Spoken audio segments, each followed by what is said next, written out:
people of all religions to enjoy equal rights, says Prime Minister. Awami League BNP mind game continues.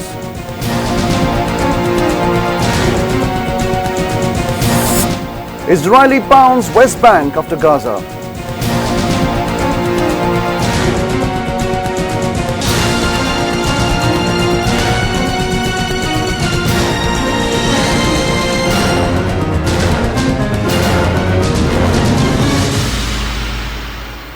Those were the headlines. This is 18 News. I'm Salihin Kadir with English Bulletin. People from all religions will enjoy equal rights in the country.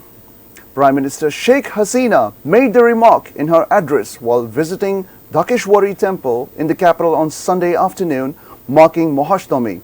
She said none to be allowed to interfere in anybody's religious rights in the country. Prime Minister at the time exchanged greetings with the people from the Hindu community. Expressing satisfaction over peaceful observance of Durga Puja across the country, she said leader and activists of Awami League have also remained alert, along with law enforcement in this regard.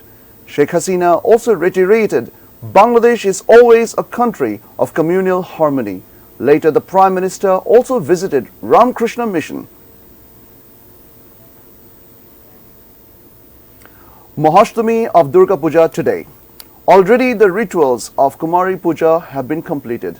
The Durga Puja festival is taking place in 32,460 venues all over the country and 234 venues in the capital.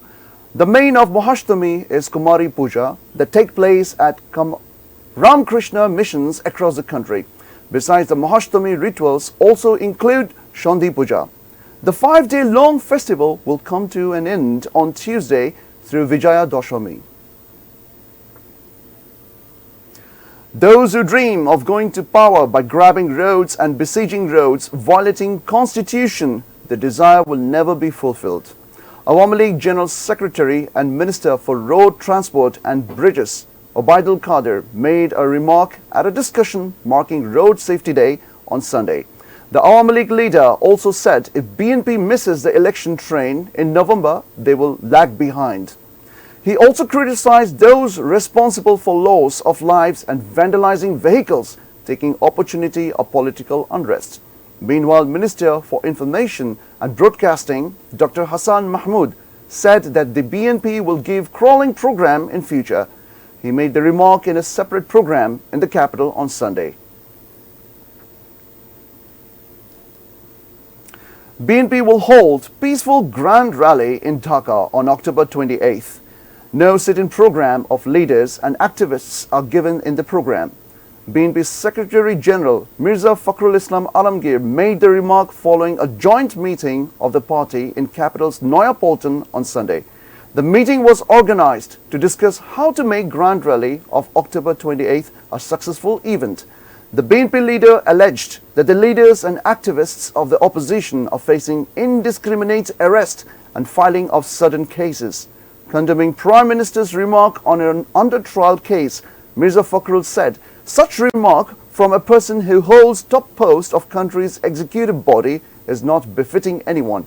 The threat issued by the ruling party people reminding incident of Shapla Chottor incident will not work because BNP is not Hifazat, he added. Israel launched an airstrike on a mosque in the occupied West Bank in addition to Gaza Strip. Israel says it struck a mosque and Jenin refugee camp in the occupied West Bank. Palestinian medics reported at least one person killed in the mosque attack. Besides, 55 people were killed in Gaza as Israel continued airstrike throughout Saturday night. Israel's military said they launched strikes. We now begin with news on ICC Men's World Cup.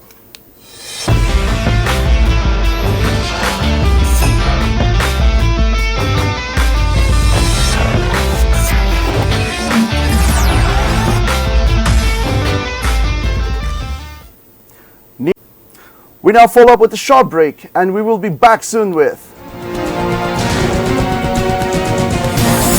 Road Safety Day today, road crashes on the rise.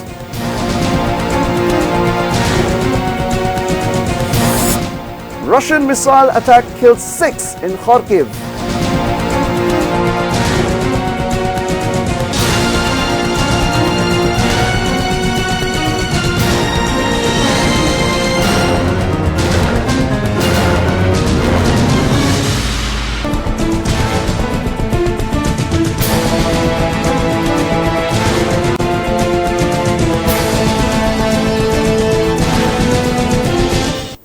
Welcome back. You're watching ATN News. This is Salehin Kadir with English Bulletin.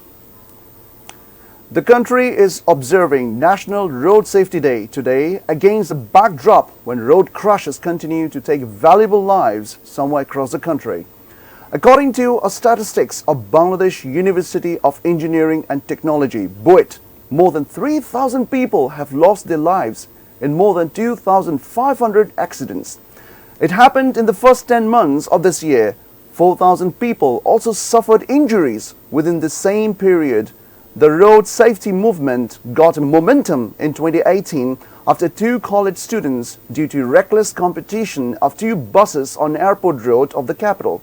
The death sparked students' movement all over the country that made the government to enact a stringent law to ensure road and safety. However, the procession of deaths on roads and highways still continue. Experts think more needs to be done to ensure road safety.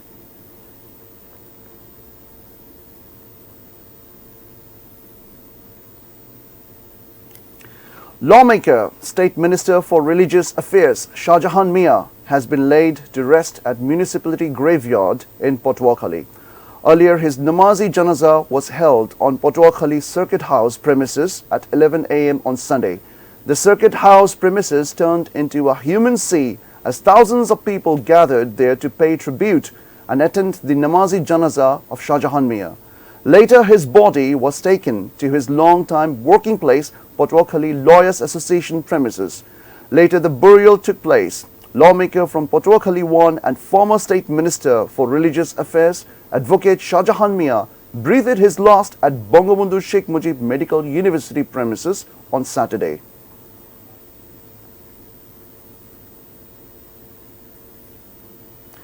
We now begin with news from around the world.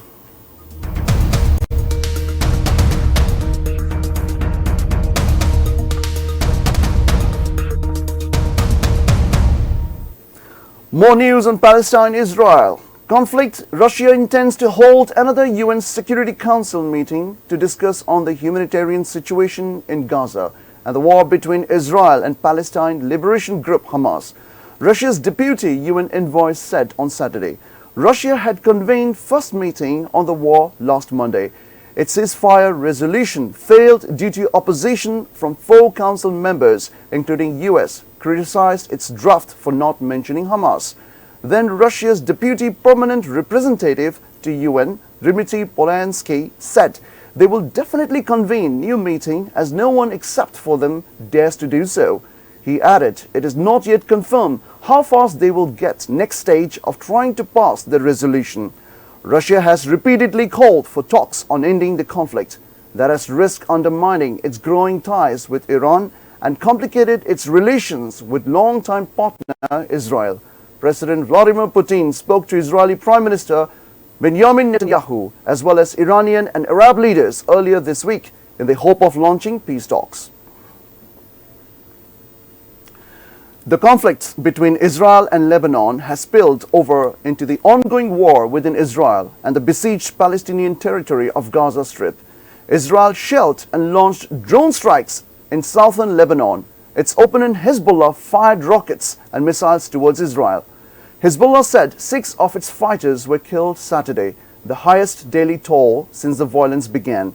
Hezbollah's deputy leader Sheikh Naim Qassem said on Saturday that his militant group based in Lebanon already is in the heart of the battle. Israel will pay a heavy price whenever it starts a ground offensive in the Gaza Strip, he added. Exchanges of fire along the Lebanon-Israel border is continuing for 2 weeks following Israel-Hamas conflict. Israeli military has announced airstrikes on various Hezbollah targets in Lebanon. They added one of its soldiers was hit by an anti-tank missile. Israeli military ordered evacuation from a border city where 3 residents were wounded in crossfire a day earlier. 6 people have been killed in a Russian missile attack in the war-devastated northeastern Ukrainian Kharkiv city, Ukrainian officials said. Further 16 have injured after the missile hit a postal distribution center late on Saturday night.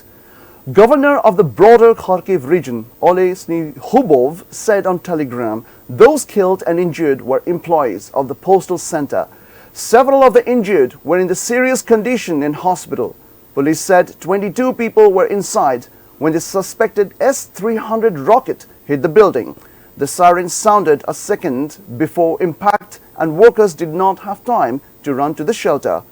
President Volodymyr Zelensky said on Telegram messaging app, Russian missiles hit Nova Poshta Center, an ordinary civilian object. Ukrainian President Volodymyr Zelensky condemned the attack.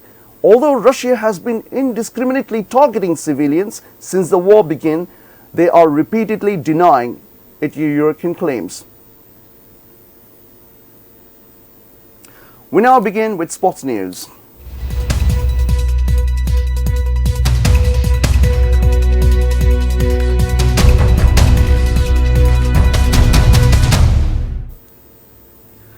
Sir Bobby Charlton, the Manchester United legend and a key figure in England's 1966 World Cup victory, has died at the age of 86. Charlton's family said he passed peacefully in the early hours of Saturday morning. He passed away surrounded by his family. Family said in the statement, his loss was felt with great sadness. They wished to pass on the thanks to everyone who has contributed to his care and for the many people who have loved and supported him. They requested the family's privacy be respected at this time. Charlton had been awarded the Ballon d'Or in 1966 after playing every minute of England's World Cup victory. He enjoyed great success at club level with United, the first English club who won the European Cup in 1968. He won 106 caps for England and scored 49 international goals, records for his country at the time. In November 2020, it was announced Charlton had been diagnosed with dementia.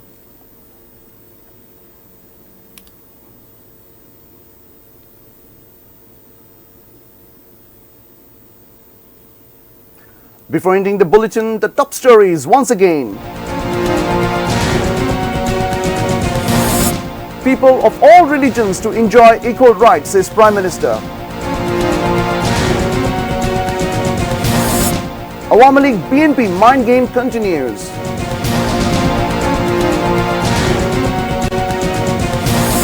Israel pounds West Bank after Gaza.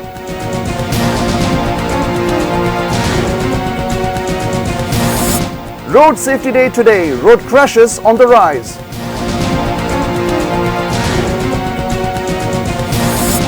Russian missile attack killed 6 in Kharkiv.